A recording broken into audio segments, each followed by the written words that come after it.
এই ফেলিওরটা এটা আসলে আপনার কি মনে হয় এটার পেছনের কারণ কি? না আসলে দেখেন টি-টোয়েন্টি ম্যাচ খুব ফাস্ট ম্যাচ। এটা একটা মোমেন্টাম ম্যাচ আরকি। আমরা ১ম ম্যাচগুলো হেরে গেছি, একটা মোমেন্টাম করতে পারি নাই। আবার একটা মোমেন্টাম পেয়েছি, ওটাও ধরতে পারি নাই। তো টি-টোয়েন্টি অনেক ফাস্ট ম্যাচ, আমাদের গ্যাপগুলো অনেক কম ছিল। আমরা মোমেন্টাম ধরতে পারি নাই। তো আমার কাছে মনে হয় মোমেন্টামটা ধরতে পারি নাই, আর এটা হচ্ছে আমাদের ব্যর্থতার কারণ। বাট আমরাও এজ এ টিম হিসেবে আমরা ভালো খেলতে পারি নাই। এটা একটা ব্যর্থতা, বাট কিছু করার নাই। ম্যাচ তো শেষ, আর কিছু করার নাই। নেক্সট ইয়ারের জন্য আবার প্রিপারেশন নিতে হবে। আপনাদের উইকেটটা কি বেশি খারাপ ছিল নাকি আপনাদের ব্যাটসম্যানরা আজকে বেশি খারাপ খেলেছে? আই থিঙ্ক দুইটাই। কারণ ফার্স্ট তামিম যেভাবে স্টার্ট করেছিল, দেখে মনে হচ্ছে 200+ উইকেট। যখন একটা উইকেট চলে যাওয়ার পরে যখন অন্য কোনো ব্যাটসম্যান আসলো, তখন মনে হচ্ছে 120-এর উইকেট। তো আমি যখন ব্যাটিং করছি তখনও উইকেটটা এত ভালো উইকেট ছিল না, একটু টাফ ছিল উইকেটটা, চ্যালেঞ্জিং ছিল, বাট আমরা চ্যালেঞ্জ নিতে পারিনি আর কি।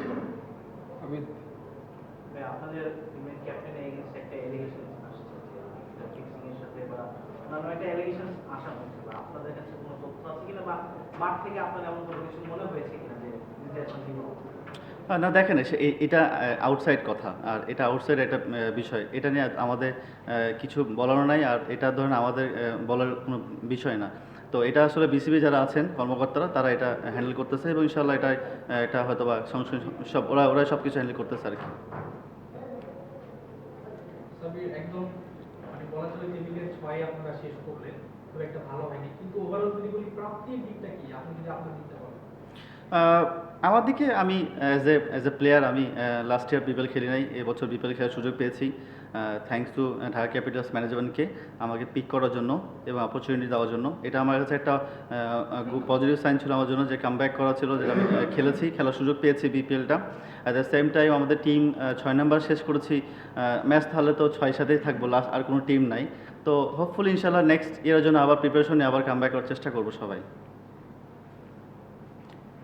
শাকিব খানের সঙ্গে আপনাদের কোনো কথা হয়েছিল কিনা, মানে ওনার কি প্রত্যাশা ছিল টিমের কাছে? সাকিব ভাই তো ব্যস্ত থাকে, শুটিং টুটিং নিয়ে একটু ব্যস্ত থাকে, বাইরে থাকে। বাট আমাদের সবসময় আমাদের সিইও স্যার আছেন, আতিক ভাই, উনি সবসময় আমাদের টাচে থাকতেন। প্লাস মিজান ভাই টাচে থাকতেন সবসময়, আমাদের কীভাবে ভালো করা যায় সব কিছু নিয়ে উনি টাচে থাকতেন। এবং হোপফুলি সাকিবের সাথে কথা হতো ওনার সাথে, সেই জন্য হয়তো বা ওনারা আমার সাথে কথা বলতে, এবং সবসময় পজিটিভ কথাই বলতেন আমার সবাইকে। সাবির ভাই, যেভাবে আপনি ব্যাটে বলে লাগছে টাইমিংটা, মনে হয় কিনা আপনি 2015-16 দিকে যখন ন্যাশনাল টিমে খেলতেন ওই রিদমটা আপনার ভেতরে এসেছে এখন? মাঝখানে একটা লম্বা গ্যাপ রয়েছে এখন।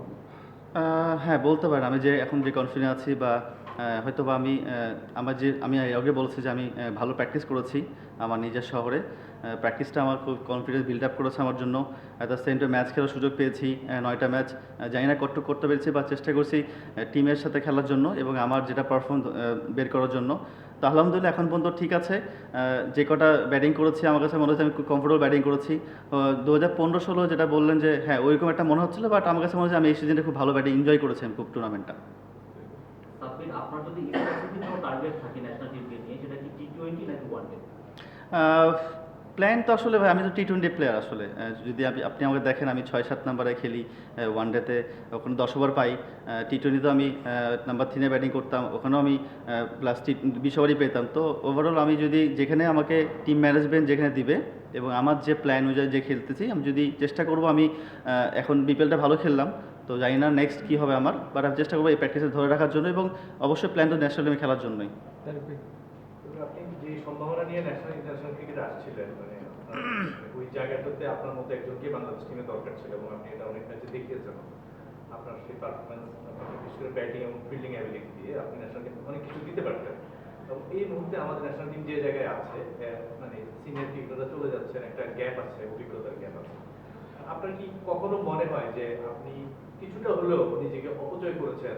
আপনার যে অ্যাবিলিটি ছিল, যে সামর্থ্য আপনার ছিল, ন্যাশনাল টিমকে যা দিতে পারতেন আপনি, তো আপনার পিছনে তো বাংলাদেশ ক্রিকেটের ইনভেস্ট আছে, কিন্তু আপনি কি এইটা আফসোসের জায়গা কিনা আপনার, যে আপনি এই সময় ন্যাশনাল টিমে অনেক ভাইটাল একটা রোলে থাকতে পারেন? অনেক কটা প্রশ্ন করে ফেলেছেন একসাথে ভাই। আসলে অপচয় জিনিসটা আসলে না, আমার যেটা রিজিক ছিল সেটা পেয়েছি। অপচয় বলতে আমি নিজেকে কোনো অপচয় করিনি। এখন একটা ব্যাটসম্যান যদি খেলতে নামে, এখন বলতে পারবে না ছটা ছয় মারতে পারবে কেউ, চেষ্টা করে, কেউ হয়তো বা ব্যর্থ হয়। তো আমি চেষ্টা করছি ভালো খেলার জন্য। পারফর্ম খারাপ করেছি, বাদ পড়ে গেছি। আবার একটা মাঝখানে গ্যাপ পড়েছিল। এখন আমি আবার বিপিএল খেলেছি, ইনশাল্লাহ যদি সুযোগ থাকে ন্যাশনাল টিমে খেলার জন্য আবার আমি ready for play national team.